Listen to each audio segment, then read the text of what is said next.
মধ্যপ্রাচ্যে যুক্তরাষ্ট্রের সবচেয়ে বড় ঘাঁটি থাকা সত্ত্বেও কাতারের রাজধানী দোহায় নজিরবিহীন হামলা চালিয়েছে ইসরায়েল।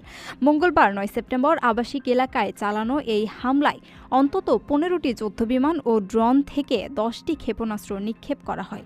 তবে অলৌকিকভাবে প্রাণে বেঁচে যান ফিলিস্তিনি স্বাধীনতাকামীদের শীর্ষ নেতারা।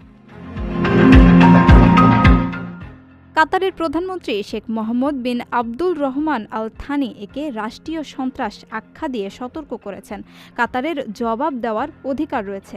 বিশ্লেষকদের মতে ইসরায়েল আঞ্চলিক সংঘাতের কাতারকে টেনে আনতে চাইছে।